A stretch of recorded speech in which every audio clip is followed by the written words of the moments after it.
this. So thanks, Hannah. So I'm going to start over again. Welcome, everyone, to our Built Environment Action Team Quarter 4 meeting for Milwaukee Elevate. Really excited that you were able to join us. We have a packed meeting this morning. We're going to have presentations from Jessica Weinberg on Vision Zero, and then Amy Oath about growing MKE, the city's updates to the zoning code. And then at the end, we're going to do a quick poll and discussion conversation so we can figure out what we as an action team want to focus on doing in the next year. Before we jump into all of that, we want to start with a centering practice and some equity activities. So one thing we wanted to introduce to the action team, some folks might be familiar with this, but this is the window of tolerance. Sorry, screen. So the window of tolerance. Okay, things are going wonky now.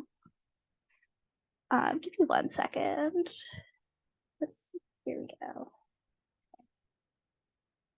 There we go. Okay. So the window of tolerance is a tool that and a concept that can help create more equitable and inclusive environments by fostering understanding and empathy.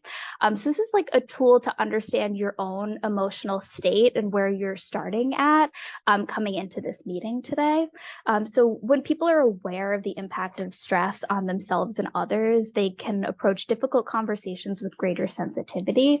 And this self-awareness can also help individuals recognize when they're moving outside of their window of tolerance. So it's really important for team members to understand that emotions such as anxiety or frustration can affect their ability to contribute effectively to the meeting.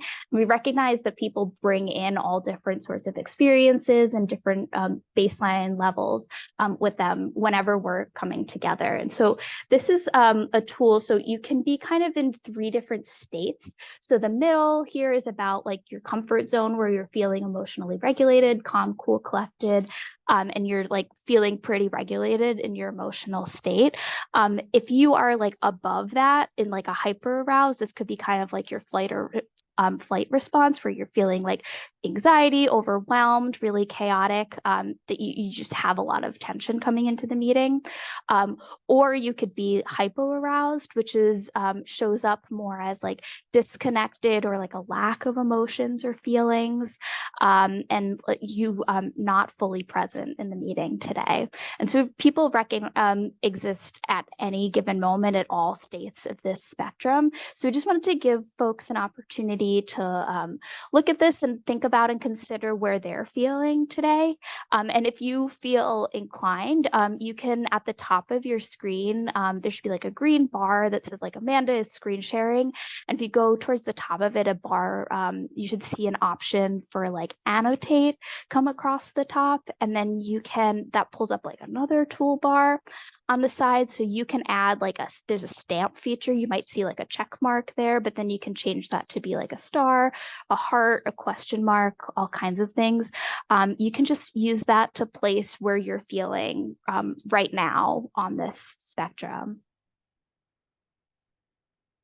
And if anyone needs any more explanation or has any questions, let me know.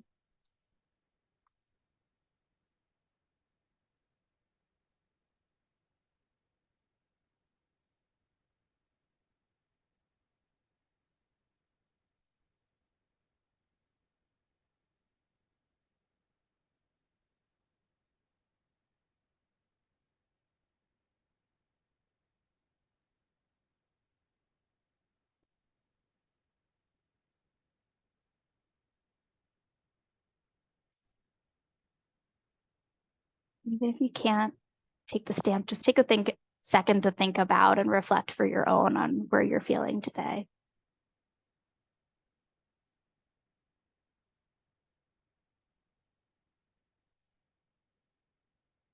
Okay.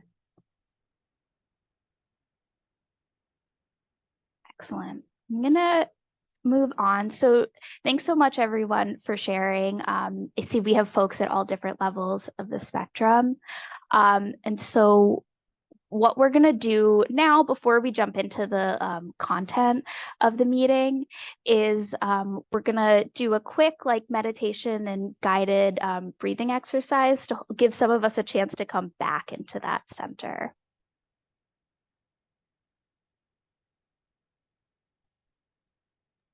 So you can feel free to turn your camera off, take a few moments to reset. You can participate, you can grab a drink of water if you'd prefer to do that, but feel free to turn your camera off and just take the next 3 minutes to relax. Mindful breathing. Close your eyes and rest your hands on your knees. Bring your attention to the touch of your body on your seat. Feel the weight of your body on your chair or cushion. Make sure that your back is straight and that you're comfortable.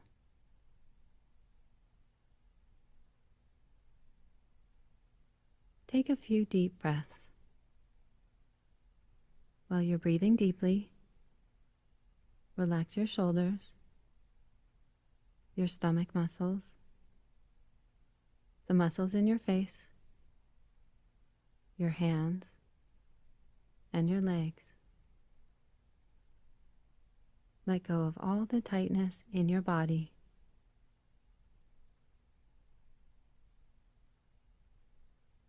Now bring your attention back to your breath. Notice what it feels like as it enters through your nose, goes down through your throat, filling your lungs, and back out through your nose. Notice your stomach and chest rise and fall each time you breathe in and each time you breathe out. And just allow your breathing to be natural and relaxed.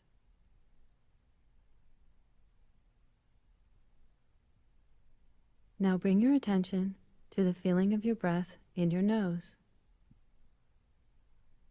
Feel your breath as it comes in and goes out.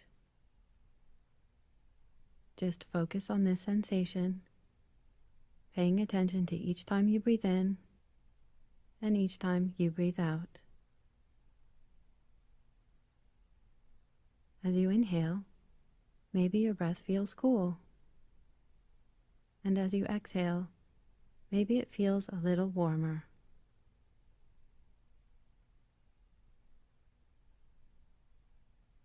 When your mind wanders, or if you become distracted, just notice what's going on in your head, and then gently bring your attention back to your breath, going in and out. Focus on the feeling of your breath and allow thoughts and feelings to come and go in the background.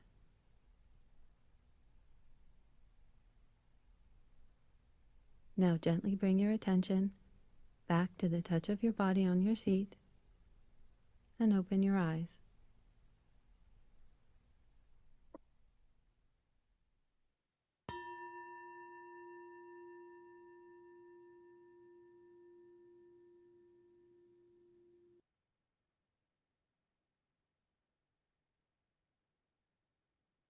All right. Thanks everyone for taking a couple of minutes to get centered. That helped me. This is also starting to feel a little anxious at the beginning of this meeting. So now we're going to move into some chance for everyone to introduce and get to know each other a bit. So we're going to do this in breakout groups. So you have a little bit more time to actually talk to a couple of people in the action team. So in your groups, I want you to introduce your name, your organization, if you are affiliated with an organization, and then also share one personal or professional highlight from the year. I know we're getting towards the end of the year, and this is our last meeting of 2023. So would love to hear from you something that you're really excited about having done or accomplished this year, some personal highlight. So I'm gonna give you, you're going to go into groups of like 4 to 5, and we'll be there just for 5 minutes. But take a chance to introduce yourself and get to know the other folks that you're with. Any quick questions before we? Oh, okay, awesome. Then I will see you in 5 minutes.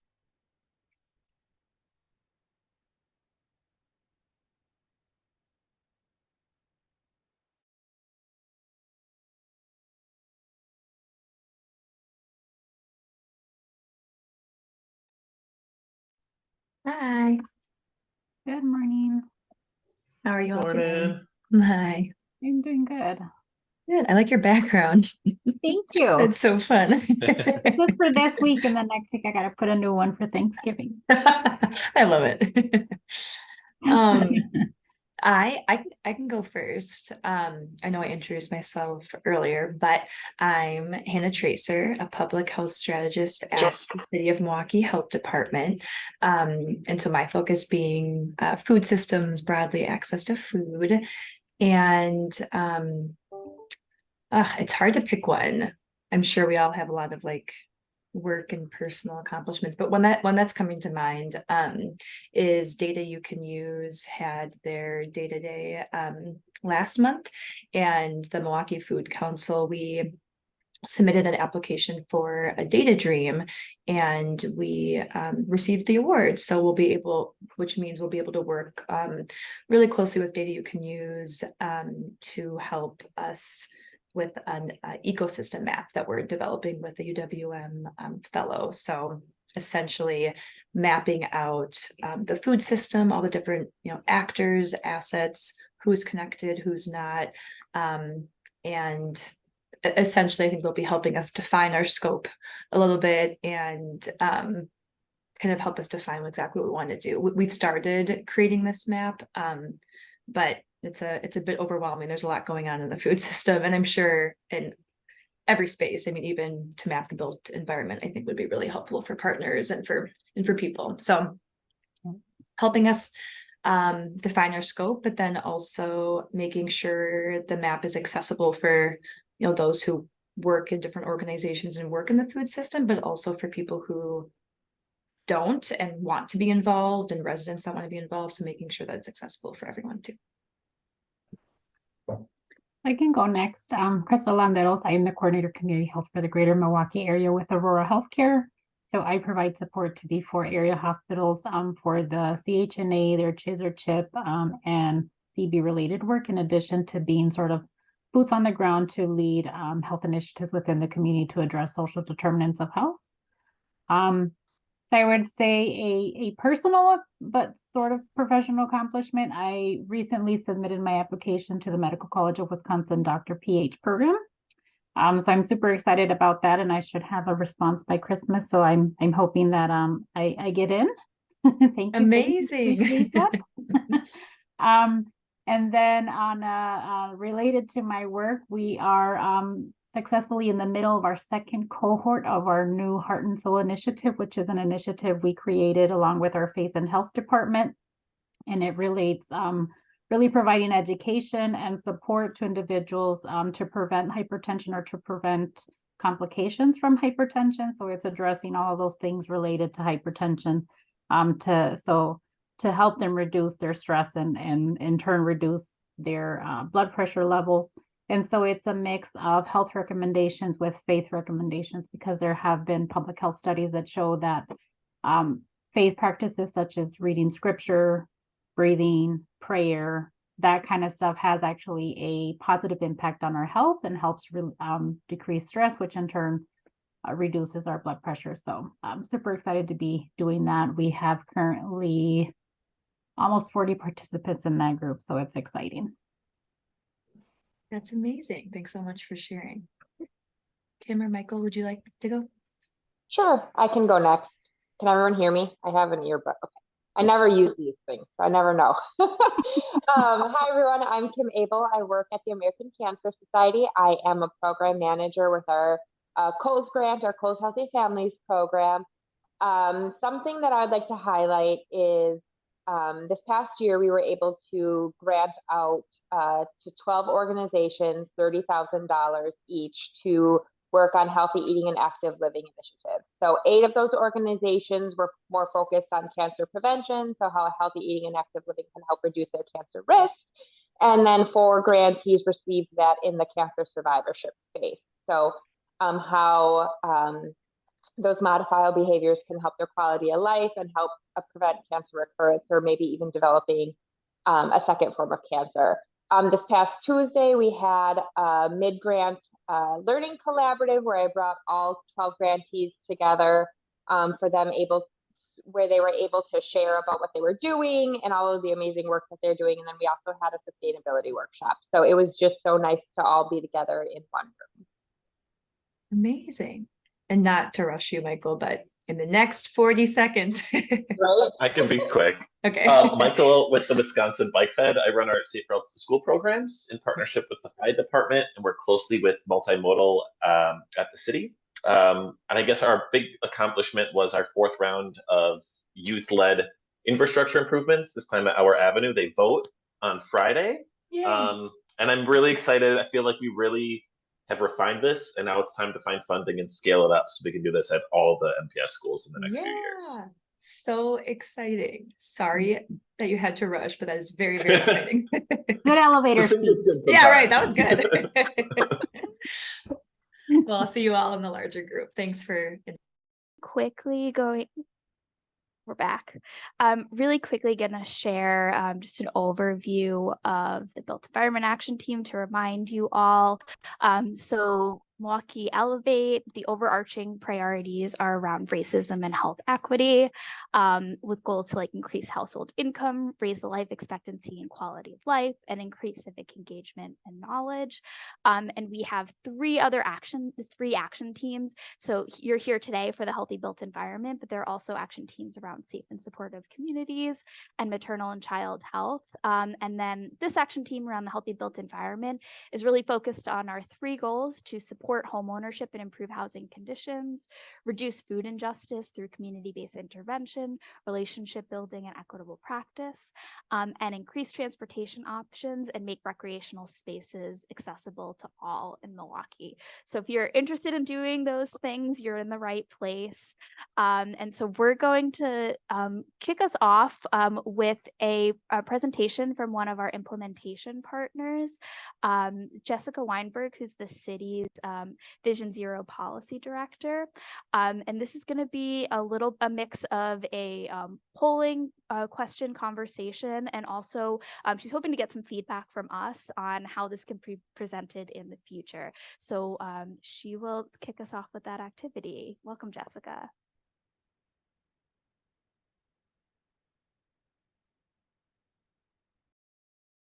Hi, let me just, here we go. Okay, so good morning, everybody. Thanks so much for being part of this group and giving me this chance to present. I think it's been said 10 times, but I can't help it. I'm Jessica Weinberg, Vision Zero Policy Director.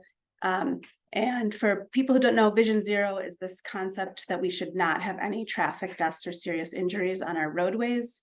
And the city of Milwaukee has adopted the goal of eliminating traffic deaths and serious injuries by 2037. So we have about 15 years to slowly march our way towards this. And we will only get there with lots of people involved and lots of ideas from the community.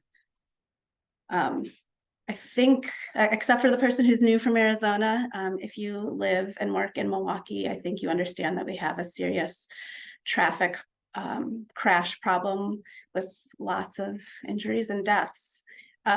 Overall, we've just seen a big increase, and this is happening nationally as well, but there's just been a big trend upwards kind of over the last decade, and then it's just gotten extremely bad in the last few years. Right now in 2023, we actually have 69 fatalities right now because we had the worst week perhaps ever last week. So this issue is important and it's impacting a lot of people, and we want to have a strategic and multi-sector approach to it. So we're using the Vision Zero concept, and within that you follow the safe systems approach to drive down deaths and fatalities. And this is really a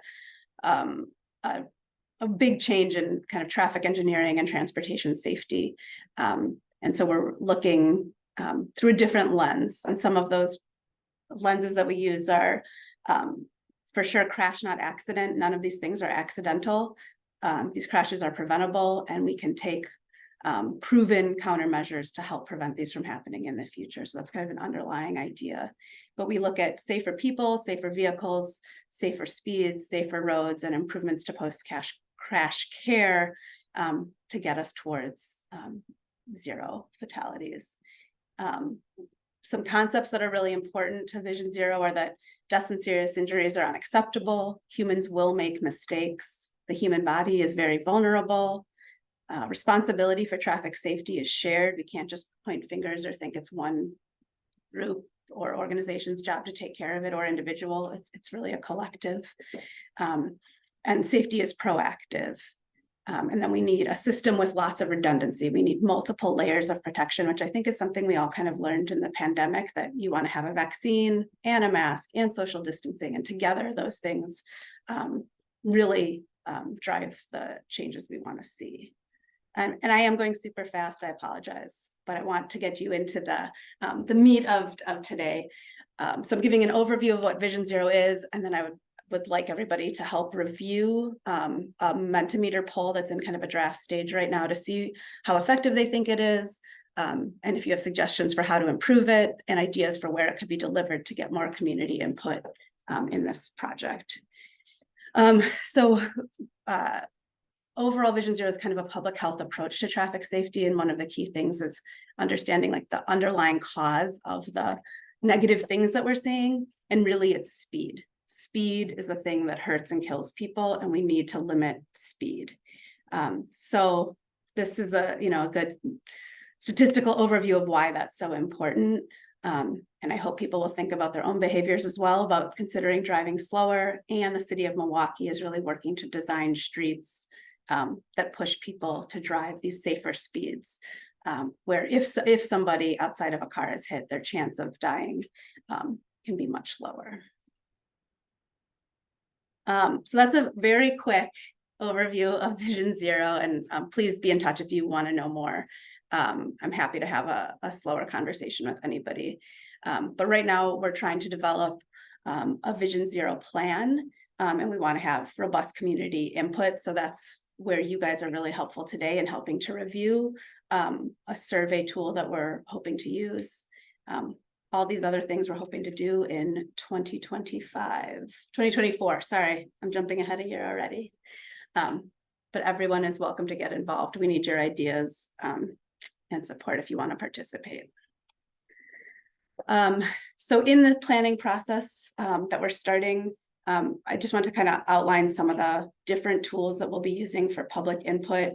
A lot of people here have a lot of experience with this, so I welcome your feedback and comments. But we'll be doing presentations at existing community meetings, trying to meet people where they are. If you have a meeting coming up and you would like a short presentation, please let me know. I'd be happy to do that. We'll have some standalone open houses, intercept surveys, which can be more difficult as the weather turns cooler, but we'll see.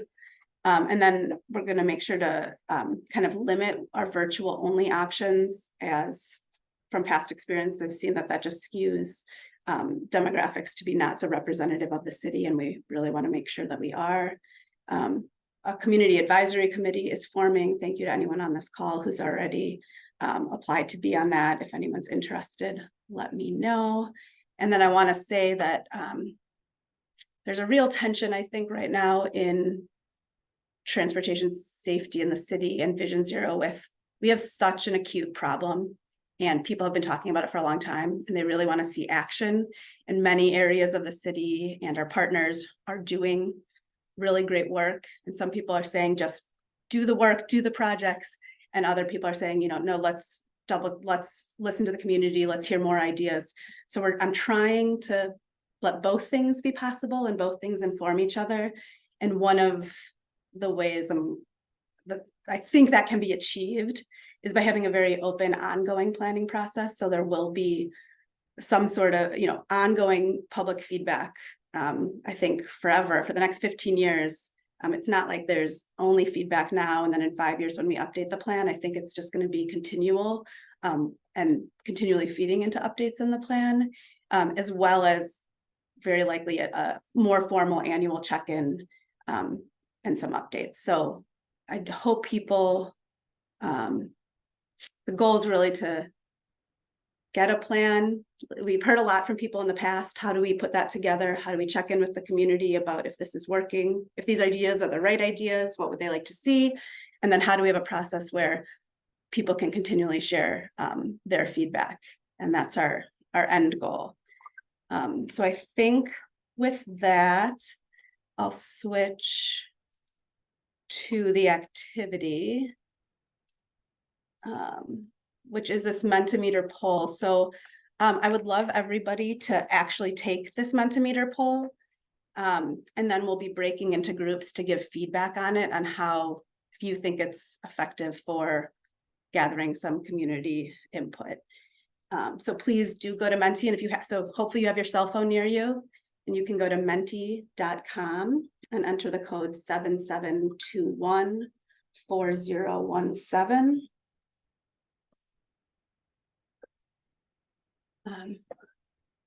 And I'll go on to the next one because you can still see the code on the second question. So let's just start off. What is your zip code? This is an easy one. Everyone can kind of practice if they understand how to use Menti. And of course, from an equity perspective, this is going to be the main measure we're thinking about using.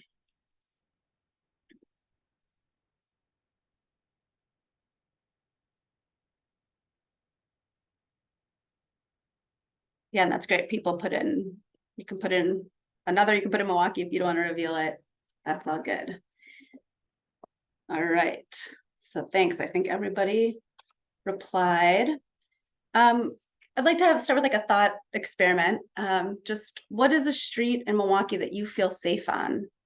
And what do you like about that street? What is it that makes it feel comfortable? And I will give a shout out. I stole this a little from the county, but it's a little different with a Menti. Right, Jeff? We're all here to share.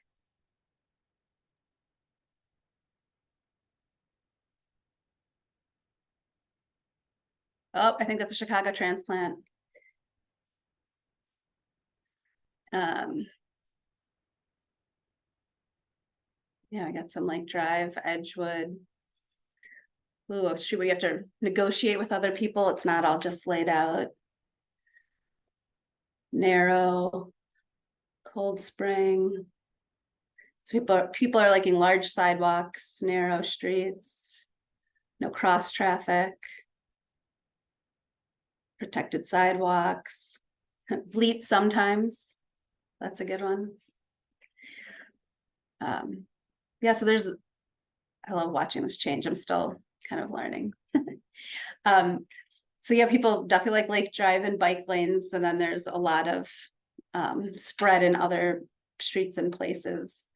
But flowers and trees, not a lot of cars, slower traffic, speed bumps, yeah. Your local residential street, that's a good one too. Yeah, thank you. I think this like helps paint a picture of, you know, what streets can be. Many streets might not be your favorite calm one, but that these are out there, and I hope we can keep those in our, you know, as we think about what could be, let's think about what we already have that does work and how do we spread it around more. All right. So that was the nice slide. Now we're going to get more serious.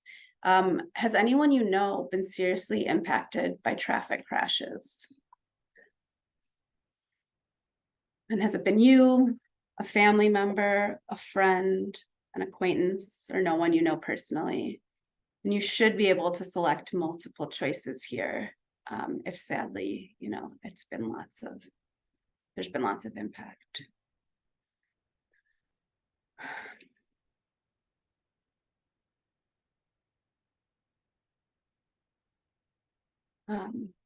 Yeah, so that I am so sorry to see the impacts that are here, but I hope this helps us all think about the real importance of this work, that it's impacting ourselves, our families, our friends, people we really care about.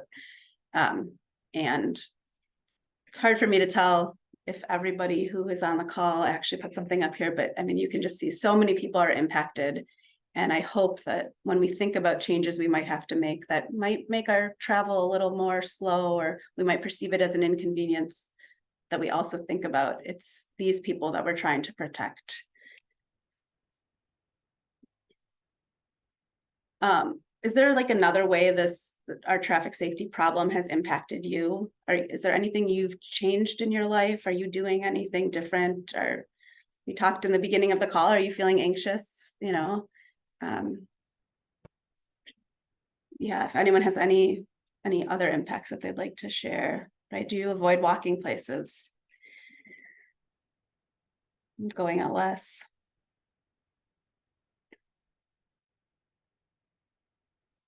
I think it's easy for us to just be in the status quo and kind of forget the true impacts that it's having. And it, you know, it is sadly killing people and just affecting our day-to-day lives. Yeah, being always alert, anxiety, asthma, changing your routes, avoiding certain streets, bike less with kids, even waiting at a bus stop is scary. This is having like major health impacts on all of us. If this is the case, you know, walking and feeling like we can explore our neighborhoods is so important. And if these are a lot of changes that are happening to people, so I hope we can address them slowly over time. Thank you everyone for sharing these. Okay, let's think about what we can do to help address all these rough things. So please rate each of these potential efforts for the impact on our traffic safety problem. Which things do you like as a concept and or think are effective? Which ones do you not like as much that are ineffective? So you can just slide the bar along. And right in the middle is kind of neutral if you have no opinion.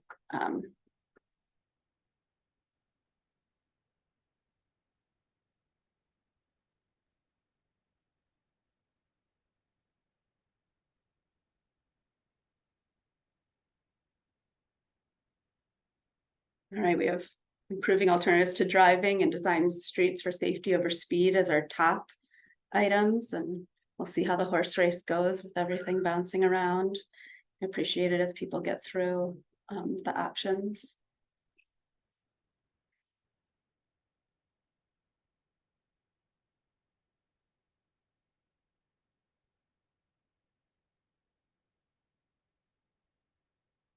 And these are some big categories of potential solutions that have come out of past planning efforts. So the city has a number of plans that in separate little ways kind of relate to Vision Zero, whether it's the bike plan, the PED plan, Safe Routes to School plan, the high injury network crash study, some local area plans, a carjacking and reckless driving report. So going through all of those, I tried to see kind of the big categories of some recommendations that have been mentioned in the past and try to get the temperature on what people think about these right now. So thank you so much. We have, right for now, we have, you know, a top three with improve alternatives to driving, design streets for safety over speed, and improve and expand driver's ed and licensing. Well, thank you very much. And I also think it's interesting that none of these seem to have a low rating. Everybody would like to see some amount of these, which I guess isn't surprising. Okay, how would you like traffic laws to be enforced?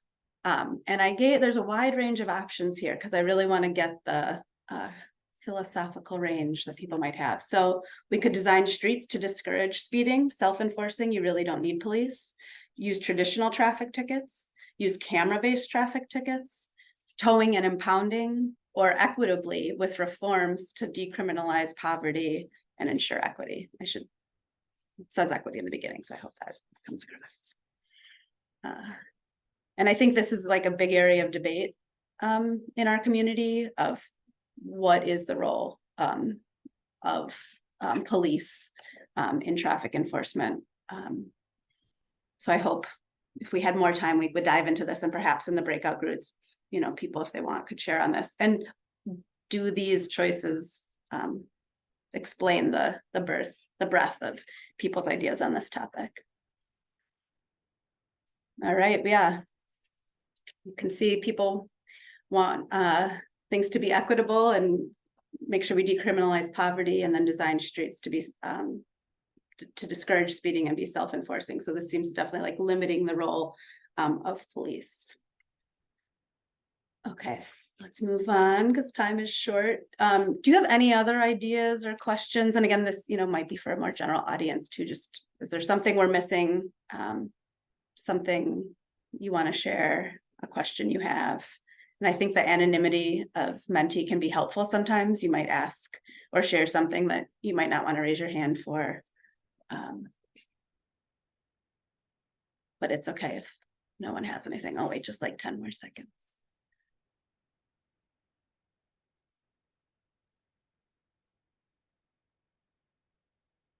Okay.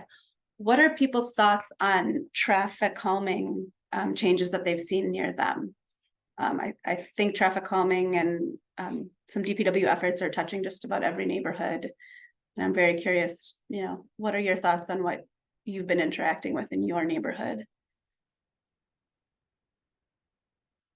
Are they good? Are they bad? Are they too expensive to know you didn't get assessed?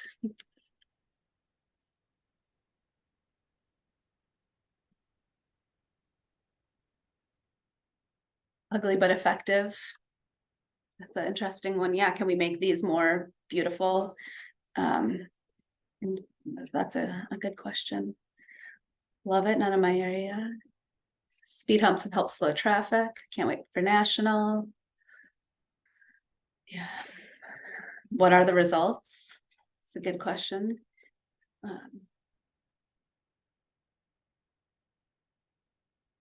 I also appreciate this is an open-ended question right now, and I am definitely considering if I should make some choices, but I would want to pick what those choices could be, maybe from what is generated in a few test groups like this. So thanks for helping kind of populate some of the options. And if anyone wants to, I don't know, play the role of some character that might exist in neighborhoods, I don't mind that either. Okay, I want to see more with plants and something else I can't quite see, but yeah, green infrastructure when possible. I hope there'll be more. It's irritating. It's taking long to complete them. Parkway to trail conversions are a welcome change. It's strange. You have to get used to it. Yeah, would love to see chicanes with large native plantings. Need more resident engagement. Yep. Yeah, oh, thank you. I didn't realize I could scroll down, but thank you. These are a lot of things for us to consider. And then this is almost my last question. What is your main form of transportation?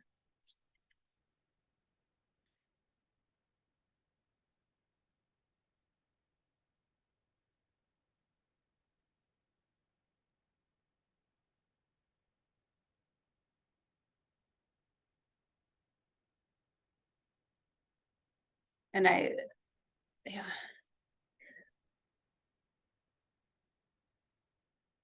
All right, I think I got the bulk of the group on this one. I want to give time to our breakout groups and really get your feedback on this process.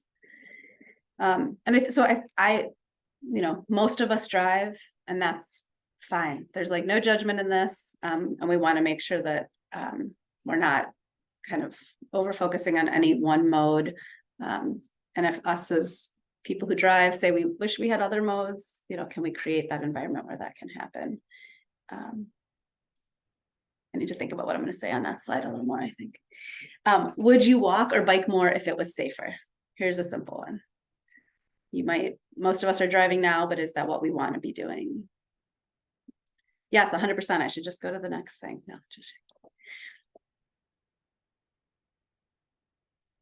Yeah, so there's already 27 people have responded, and yeah, 90% would walk or bike more if it was safer. So that's inspiring to have us all work on that. Okay, and this is the last question. What will you do personally to help achieve Vision Zero and help us all be safe? Is there anything you might do in your own life or work? And again, perhaps this can turn into a multiple choice question in the future, But very curious on the kinds of ideas that people might brainstorm.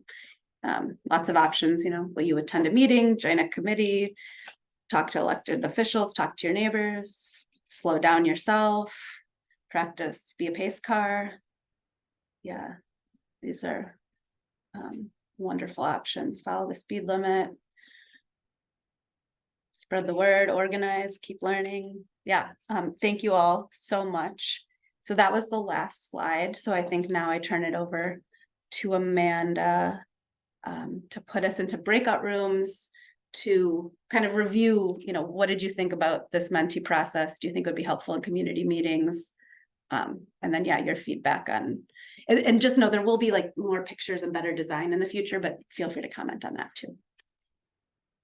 Awesome. Thank you. Yes, we're going to have some more time so we can all digest this together, talk about our reactions.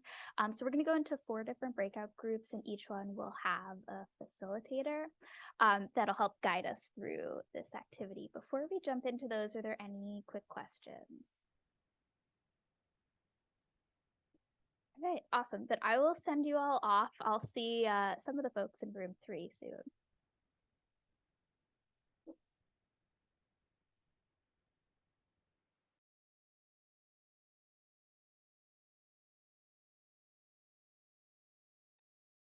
Hi, everyone. We'll have about, I think there's a timer in the top right. Yeah, a little less than 15 minutes to discuss. So I'm going to share my screen. I'm gonna do it. I'm gonna find the right thing. I think. Okay. Can you all see my screen? Yes. Okay, great. So what we'll do is we have a few questions about the presentation and Mentimeter poll. A few just to kind of guide our conversation, and then depending on time, we'll go through question by question on just like any initial feedback. It could be on the wording, adding an option, the way it was formatted, really anything to help this conversation in the future. And even I think there's going to be a mixture of providing this type of feedback virtually, in person. So I think the format will shift and change depending on the types of meetings that Jessica will be having. But I think providing some initial feedback will be helpful. So first question, and I'll make sure I capture our notes in our discussion. How do you think this should be delivered to the community? Any initial thoughts? Feel free to unmute, or if you prefer typing in the chat, you can definitely do that too. This is Teresina. I've actually been, well, with my organization and another organization as well, but we've actually been doing campaigning and like walking around door to door, you know, in some of the affected neighborhoods. And it is an issue that kind of comes up, you know, so I'm hearing firsthand about, you know, like how safety and speed, you know, and the accidents and all of that is definitely affecting, you know, the communities. So when the information is delivered to the community, you know, I think something that maybe mailers that are sent out initially, you know, like inviting them to come to either you know, like a town hall or something where they can get an initial like introduction to it, and then, you know, get like additional, you know, further information or deeper information. I think that would be a good strategy, because there's definitely need. Plus, it'll also expose those who may not have thought of it as like, oh, it doesn't affect me, but they may know someone, you know, that it does affect, and then they can also have like something physical to either pass along or have the information to pass along as well prior to. So just putting out the date and like having something, I don't think it's going to be as effective. You know, but definitely like I said, maybe either like flyers or mailers or something that will be directly delivered to them, because they have been receptive to it. Yeah, I really appreciate that. And I think that's important to continue, like, to have more times to have community engagement, making sure that we're all on the same page as far as like what these definitions mean, and just like ground setting, so that when you're participating in a conversation like this, everyone's on the same page essentially. So I appreciate that. And I think that can help with trust and being able to come to a meeting and be able to like express your feelings and thoughts with everyone on the same page. So I appreciate that. Thank One you. other thing on those mailers, maybe having something like a QR code or something where they can do like a preliminary survey, Mhm. and then that way you can kind of gauge, what their capacity or what their, current knowledge of some of those definitions, doing the pre-work rather than having everything done within the meeting or within that setting. But, like doing something where they can kind of preliminarily, where you can kind of gauge that a little bit beforehand. Mhm. Yes, definitely. Thank you. I'm realizing you get that anxiety when you're like typing or writing things in front of people and spelling things wrong, like quickly typing. Thank you so much for sharing. Any other comments or reflections on that first question? Otherwise, we can move to the second one. With you, Hannah. So yeah, I'm getting stuff out of the chat, following you, cleaning it up. Appreciate you so much. I'll just sort of add a +1 to Teresina's comment and say Yeah. that I think we have often relied too much on social media, and I think like direct, like door-to-door outreach, whether it's mailings or dropping off flyers, is necessary for community input, because we can't just rely on the same organization's social media platforms to really truly spread the word to the folks who are the most impacted. Mhm. I think you bring up a good point, because those who are already connected with the organizations either already know or just meet the same people continually to be involved. And I think that's a really, really good point to lift up. So thank you. And we'll have time too. I know that we have a short period of time today, but we'll send out information after the meeting so that you can have some time to like decompress and continue to add feedback. But just for the sake of time, I'll move us to the second question. So any suggestions for making the content more accessible and relatable? I think this slightly connects to some of the comments in the first one by like going door to door, making it more accessible. Anything else that anyone would like to add? Yes, so at Milwaukee County Parks, we just started using Mentimeter. We used it for the first time about a couple months ago for a public input meeting that I was facilitating. And I knew that it was going to be a mostly senior crowd, so I was a little bit nervous about using it, but I was pleasantly surprised that most of them were able to use it just fine. I just needed to repeat the instructions a few times. I really like how Jessica had the QR code in the corner so that you can reference it at any point, even if you fell behind. When we went on to the second question, you could still catch up by just plugging that back in. At that public input meeting, we also had paper copies of the same survey for people who just did not want to, or didn't bring a smartphone, or just didn't want to do it. That's really good feedback too, because I think we assume that everyone has smartphones, which a lot of people do, but I think it's really important to make sure we're being mindful of that.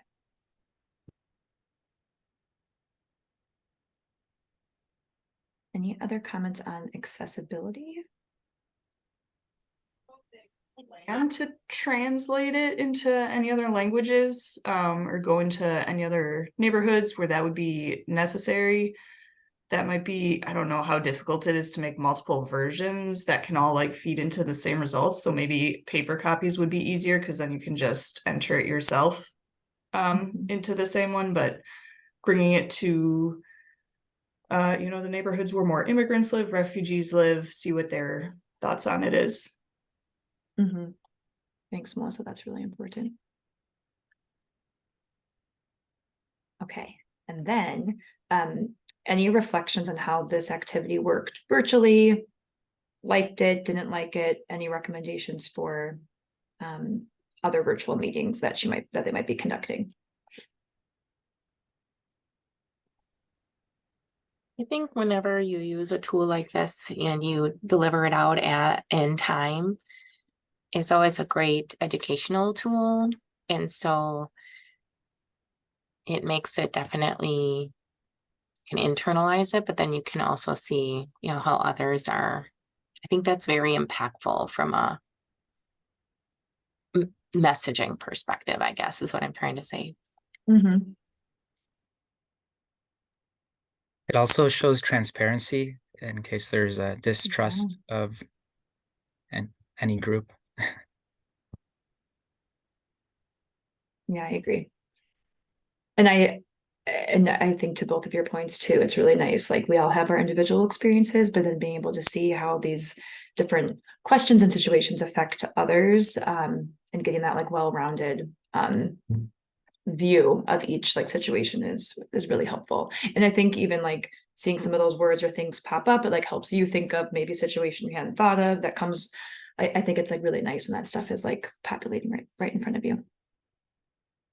So we will move on to just going slide by slide or question by question. Any initial feedback, if it looks good, great. And then we can go from there. So I think, so the first one was ask.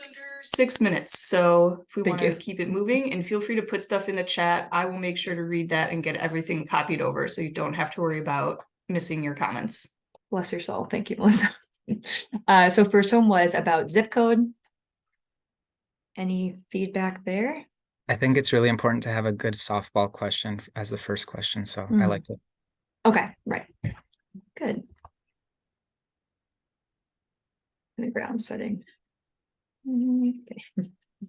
Next one was asking, what street do you feel safe on in Milwaukee? And what do you like about that street?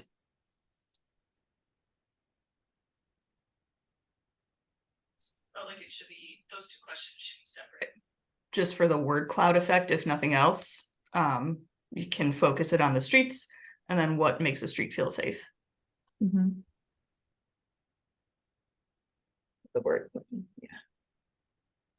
Right, it's hard like wanting to like combine all those things, but is it like, and I think this was a good example to see it all. I'm like, was it helpful? Was it not? She could probably try it both ways and kind of see what is yeah, most impactful or helpful. Any other thoughts on this one?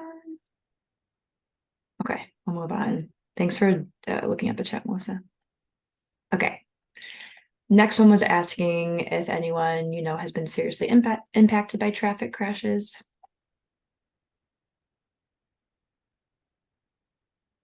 I really like this question because it makes everything more real. You can think about people that it's affected. And you're seeing that in real time as each one is populated. Right, and you can also think about those specific instances, the crashes that have happened, and you know, everything that goes along with that. And I thought Jessica did a good job of just being mindful and caring during this question too, because I do think that depending on your situation, it can be a really sensitive question. Okay, wonderful. I like Teresina's comment in the chat. Is that the, sorry, I'm not looking, is that the one how they have been impacted? Was that question? She said, sorry. An additional question could be, yeah, how they've been impacted. How they've been impacted. Yeah, I really like that. Thanks for typing things in the chat too. I really appreciate it. Next one was, how has the traffic safety problem impacted you? Did that question feel clear? Any other thoughts? And again, too, there's, I think the idea is that there'll always be like a presentation or someone from Vision Zero there to explain. So I don't think people will be filling this out like on their own. So they'll be given context of like what they're looking for each question, which I think is helpful.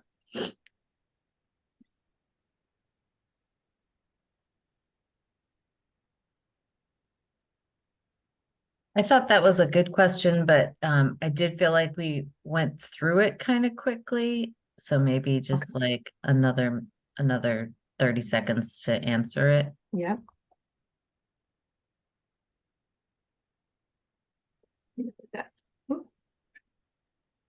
Okay. Next one. Oh, I did a little copy and pasting from the chat when she was going through it. So these italicized comments are just some general comments to differentiate between what we all talk about. But this one was rating each of the potential efforts for impact on our safety, traffic safety problem. Any reflections on these or anything, any options that you thought might be missing or anything that wasn't clear?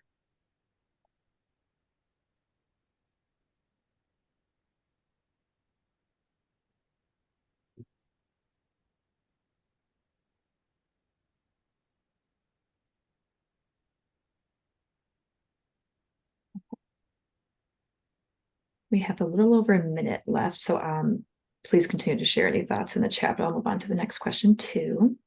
So then this one was how would you like traffic laws to be enforced?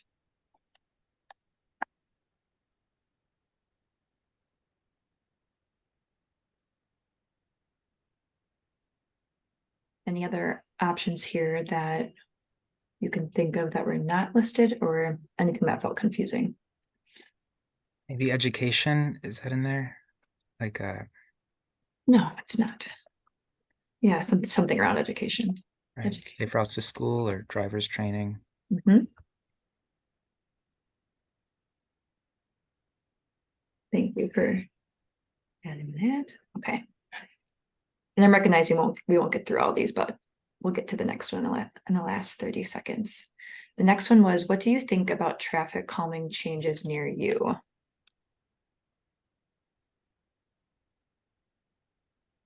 Does the traffic calming changes, does that language make sense, or do you feel like that's okay? Okay. Just wondering.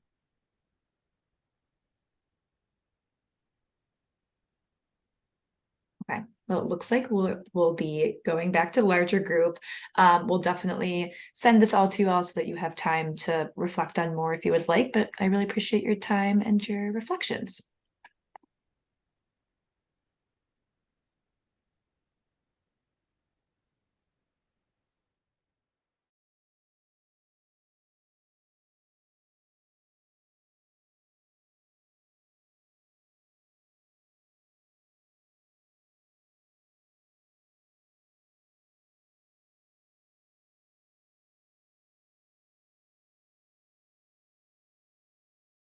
I think people will be slowly trickling in from their breakout groups. So if you need to get up, grab a drink or something, feel free.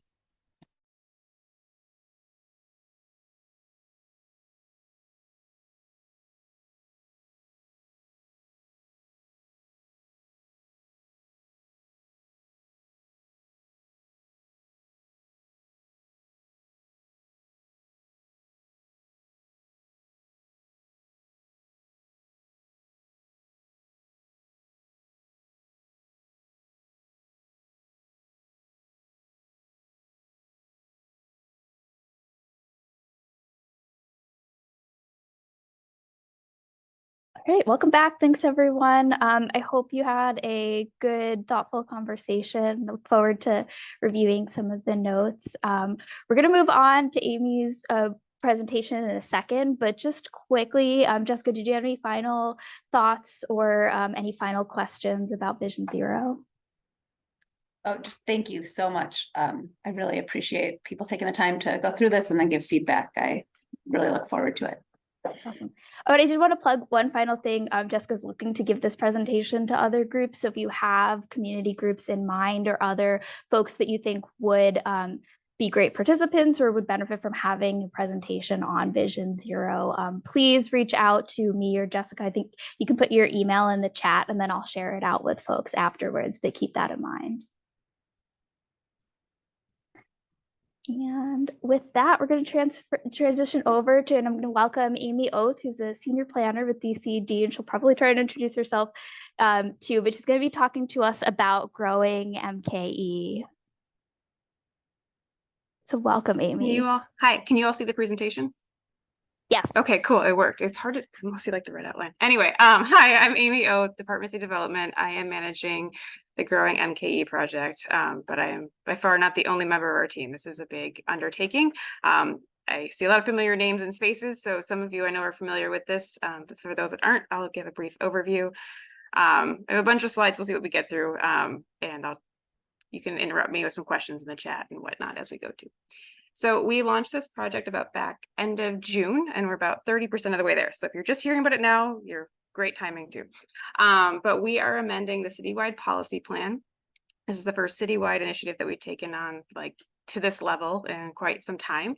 The end result will be an amendment to the housing and neighborhoods chapter. So it'll include policies that direct action with land use within the city, encouraging housing choice and growth, and then also recommendations within our zoning code to support those goals.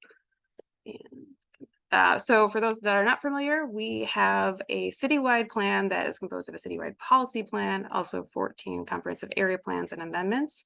We update these based on changing needs of the community to really help us direct catalytic projects and land use changes. So for growing MKE, looking to support those evolving housing needs.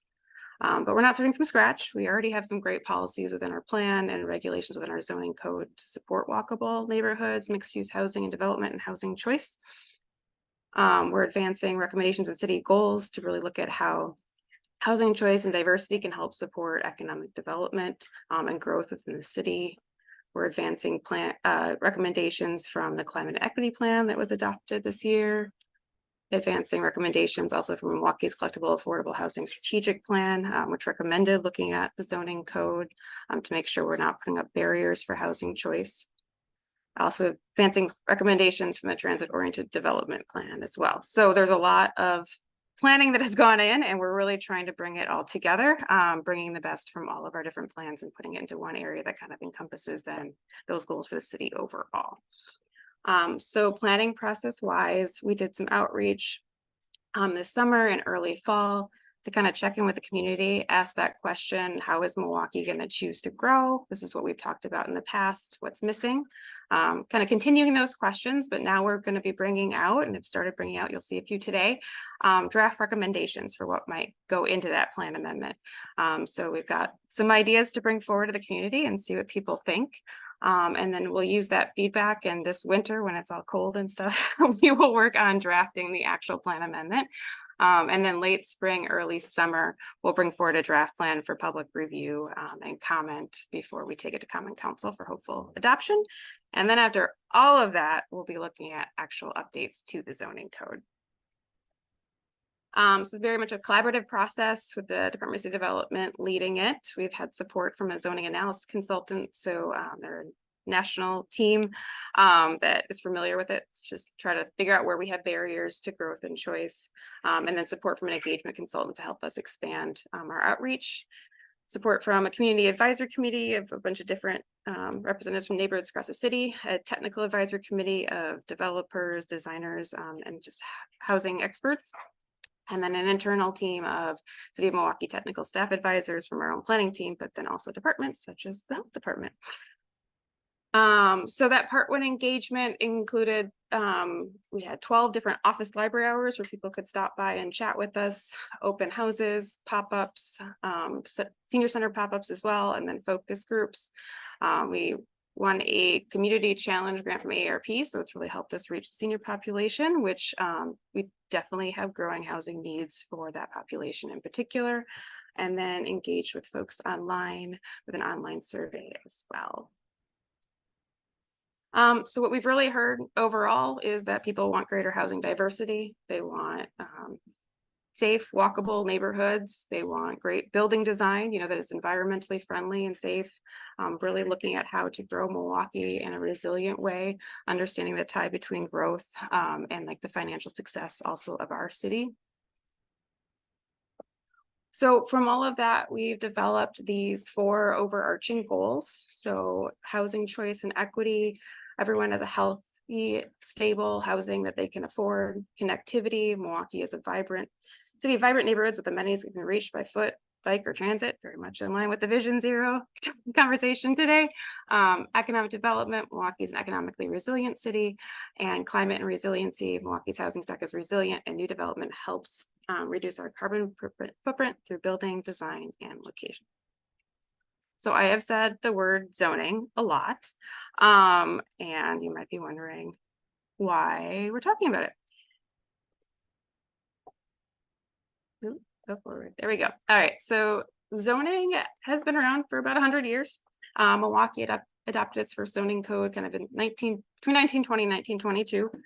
And before that, cities were built organically. So if you think of a lot of our older neighborhoods, most of that housing was built before we had zoning. So some of our most diverse neighborhoods, such as like the near downtown core, have a lot more diverse housing types because then we started regulating them. And we did that because we were trying to come up with this great idea that everything should be separated into different uses, to prevent problems, but also then there were issues with redlining and all kinds of cruddy stuff that zoning did. So a lot of this is looking at how we can fix our current zoning code. And there are some great things in it already to really, work towards breaking some of those problems from the past. For those not familiar with zoning is both a map and also a written document that sets those rules for what can go on in those different districts. With this project, we are not proposing to update any of the actual districts on the map, so not changing the zoning of individual properties, but we are looking at changing the text that goes along with it to change what is allowed to happen on that property. And all of these rules, they go through a common council adoption process as well. So zoning within the city of Milwaukee, 40% of the residentially zoned parcels only allow for one housing unit. And as you can see, those are on the outer parts of town. So as we continue to grow as a city geographically and annex more areas, we essentially zoned those areas to allow for lower and lower density of housing, meaning they were less and less accessible to more people. More than half, though, of our residentially zoned parcels already allow for 2 or more housing units. And then we already allow for multifamily housing on commercial corridors, districts, corridors, and downtown, which is not the case of a lot of cities. So at least we're, ahead in that way as well. But zoning can make it more difficult to build some housing types. Accessory dwelling units have gained a lot of traction in a lot of places because they're provide ways to age in place and have community family members nearby, but also, allow people to build wealth. And then there are types of the missing middle housing, if you follow housing trends, that are just more difficult to build within our current code. We do know that zoning is just one piece of the puzzle, and there are many other things going on. I borrowed this from the Community Development Alliance, but lots of projects to really bring affordable housing and more housing diversity in the city. We work on multiple programs with partners, to increase and preserve Black and Latino home ownership, and work on preserving affordable rental housing. So Amanda, how much time do I have? You go for like another 5 or ish minutes, and then Okay. Okay, that's perfect. Couple quick questions. Okay, so I'll give you the dates for all of our community meetings because they will have even more information, and we will be getting this all up online before the 27th first community meeting as well. But I'll run through these. We've been kind of rolling them out. There was also a presentation before Zoning, Neighborhoods and Development and City Plan Commission the last 2 Mondays. So really looking at housing diversity, these slides are borrowed from our zoning consultant in their report, but priority looking at walkability, climate action, consumer choice, housing diversity. And really, as you can see kind of from this aerial of one of like the River West neighborhoods or older parts of the city, we've got blocks, we have it within our neighborhoods, some of this diversity where you've got pretty much every neighborhood scale housing type. So within our changes to the eventual changes to the zoning code, we want to look at defining more housing types. So accessory dwelling units aren't really defined. Something called cottage courts aren't defined. And anything above a duplex is kind of defined in a bulk, a group. So one of the recommendations we're making that we're seeking public feedback on is to allow for single family homes, accessory dwelling units, townhomes, duplexes, triplexes, or 3 units on a property, and cottage courts in all residentially zoned areas. So accessory dwelling units, they can take a variety of forms, but they're really great for everybody in lots of places in their lives. Townhomes as well are more accessible form, the single family ownership with less maintenance costs. Duplexes and triplexes, as you can see from the images on the left, like they really do blend into neighborhoods. In a lot of neighborhoods in Milwaukee, you'd be surprised with finding a duplex or a triplex, or maybe it's a duplex with an accessory dwelling unit in the backyard and not even realize it's there. Cottage courts are something a little bit more unique. We have some that are kind of function the same way, but not really in Milwaukee, but they're a growing trend across the US, where you have these smaller homes on a set of lots with a shared common green, so they can be accessible for the aging population, but also just a great way to have more affordable housing within a neighborhood. This is about 5 city standard lots together. And then in areas where we historically permitted multi-unit housing, we would like to allow for 4-unit buildings. As you can see, these also blend in well with neighborhoods. And then for areas that these exist already, but and are near transit, are small apartment buildings. So in some of our older neighborhoods, you'll find these kind of woven in. This is about an 8-unit small apartment building. So allowing those to be built as well. And one thing I wanted to mention with all of these things is in some of these districts, these things were already allowed. So it really will depend on the market. We're not expecting changes overnight, but just really expanding the flexibility of what can be built throughout the city. Density, this is kind of a funky thing until you get into development and you're working with like a land use lawyer, but we have these mathematical equations for how to determine how many units go within a multifamily building. For downtown, it's something called the floor area ratio, or FAR, FAR. And then we also have something called a lot area per dwelling unit in other areas of the city, which don't really tell you what the building's going to look like. So what the proposal is to look at our what we call bulk standards, which is how far the building is from the street, how far it is from the sides, how far it is from the back, and the height, of course, to determine what should be built. So instead of saying, okay, you have to have this many units within a building, or you're limited to this, let's decide what the building should look like, because that's what fits in within the neighborhood. And this will allow for more diverse housing types and unit sizes and things like that, because we are seeing was a recent article showing that we are at a great loss in terms of the number of 1-unit households, whereas we have a lot of two bedroom and 3-bedroom housing options, but not 1-bedroom options. And we know with all these changes, we want to make sure we're looking at our design standards. So we currently have design standards within the code, but also just looking to strengthen those with any new development. So making sure the street facade, the front of the building fits in well, and it creates a quality and walkable environment. We still have a lot of windows on the street. So we've got great ones for the ground floor, but also looking at what happens above to again create that walkable environment that has to do with building composition as well, creating and then how they're stepped back and things like that, so that we're not creating a lot of this to do walkability, parking structures as well, making sure that they are wrapped with other uses and whatnot where appropriate. So our next step is to engage on the recommendations you just saw and a lot more.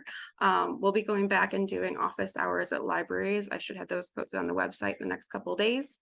We have 2 evening open houses scheduled for the 27th and the 4th. The one on the 27th is at the Mitchell Street Library, and the one on the 4th is at Good Hope Library.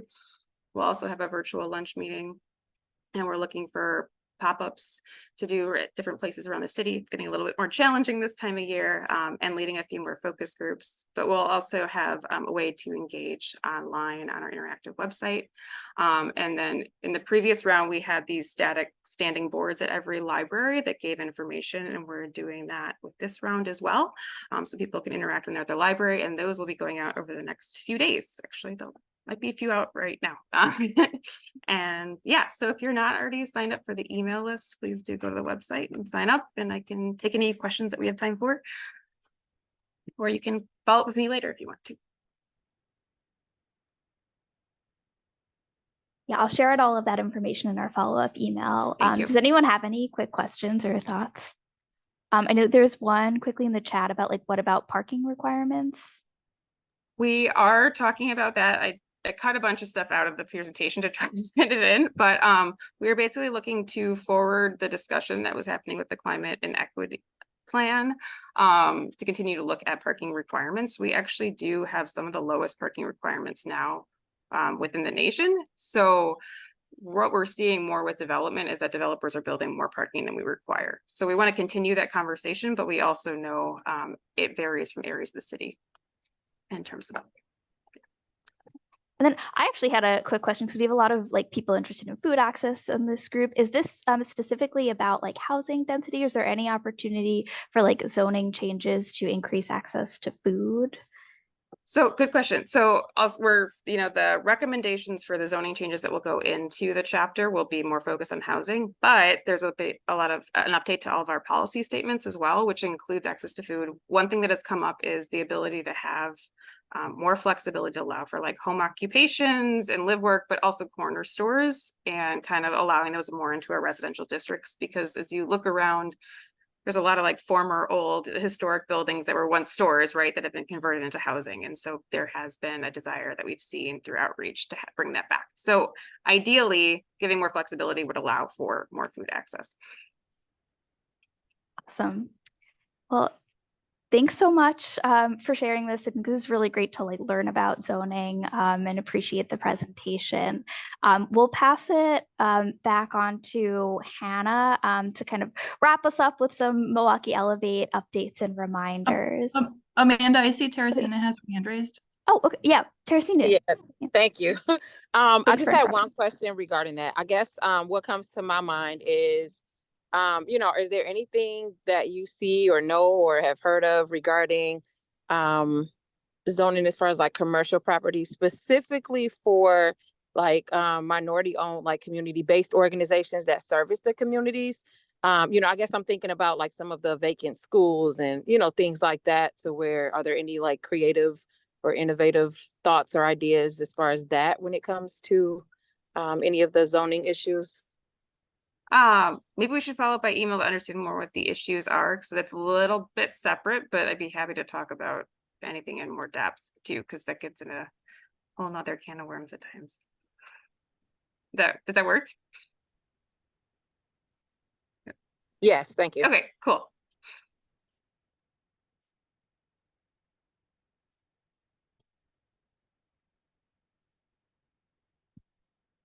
Awesome. Thanks again. Pass it back over to Hannah.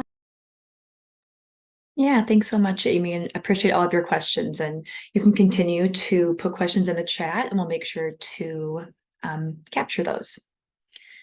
Do you mind sharing the presentation, Amanda?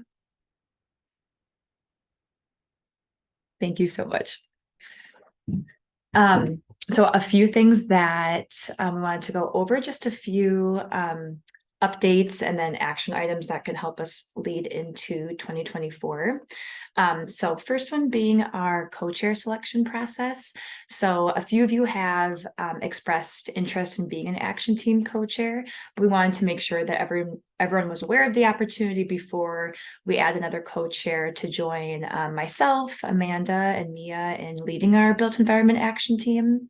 So I'll go over just briefly a few expectations and what that could look like, and then we will put an interest form in the chat that you can fill out if you're interested. But we definitely encourage you to reach out to us, and we can set up a meeting to talk more about it, talk about your interests, and learn more. And so we'll leave the form open for a few more weeks so that we can make sure everyone who's interested has the opportunity to fill it out. And then we'll follow up with those who completed it to talk through next steps. And then we'll plan at our next meeting, which is in February, we'll plan to do a voting process and have another co-chair join our team. So briefly wanted to go through a few expectations. So co-chairs help us set meeting agendas and co-facilitate action team meetings, help lead action team implementation, attending most of our meetings, so at least 3 of 4 of our action team meetings each year, ensure that an anti-racist equity lens is used to inform implementation of the action team goals, objectives, and strategies. And the co-chairs should be passionate and knowledgeable about the built environment and the Milwaukee community, as well as be able to leverage partnership and have a history of working collaboratively. And again, we'll share all of this information and the interest form in our email follow-up after. So then next, I wanted to just go through our action planning for 2024. Thank you, Amanda. So we're hoping to get some initial feedback on where we want to focus our energy next year as an action team. And so again, we'll have more time to do this via a follow-up after the meeting, but just wanted to go through a few items that we've heard energy on throughout from our action team members. So on this slide, you can see those are all really lovely ideas. And this is definitely not an exhaustive list on how we can build our foundation into 2024 and start the year, but we want to be mindful on narrowing our focus in 2024 and setting our group up for successful implementation of our goals, which means prioritizing only one or a few of these. So Amanda has put out a poll that you can all put your reflections in, but I'll just add a little bit of context to each one, so to make sure that we're all on the same page in what we're talking about. So for the first one is a narrative development, so really ensuring we're all on the same page when we talk about the built environment, what we're doing, where we're headed, kind of setting that strong foundation. Second one is focused on building policy and advocacy capacity for our goals. So ensuring we're having partners at the table who are actually able to be involved in advocacy work. I know there's a spectrum, but making sure that we have all important partners and people involved. Maybe that looks like receiving trainings as a group, or coming up with specific steps in how to achieve our policy related goals. Next one is planning for and creating opportunities for more collaborative grant opportunities. And then the last one is focused on built environment data. So that's pretty broad, but that could include health impact assessments, a built environment data guide repository. So just like a large database infrastructure that we can collect, store, and manage data and analyze it as a group, share it, report it, etc. And then that could also include ecosystem mapping, so mapping out the different actors and assets that are within our built environment, who's already connected, who should be connected. And I think even as a foundation, when we're starting to have these presentations like we did today, really trying to see where our different areas can overlap and how we can all support one another in all the different projects that we're doing. So if you haven't contributed to the poll yet, feel free to add your thoughts. And one other thing I'll add is that if you're interested in helping us participate in the development of our plan and our priorities for 2024, please reach out to us. And we're thinking about creating a work group. So anyone that is interested, we can talk through having separate meetings outside of our quarterly action team meetings to set this plan for 2024.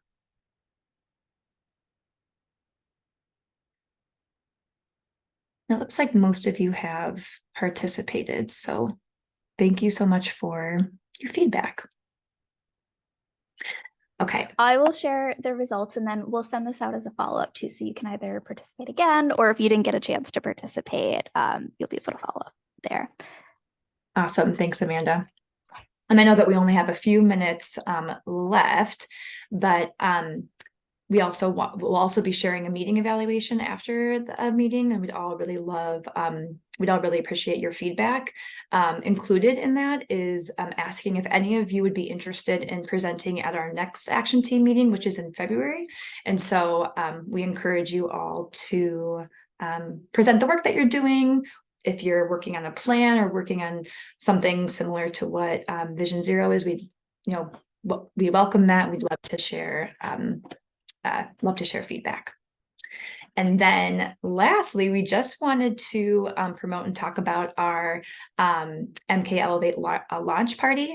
So this is on Thursday, December 14th from 4:30 to 6 p.m. at No Studios. We'll also have this information in our follow-up email as well, but we want to celebrate and welcome you all to the official release of our 2023-2028 plan.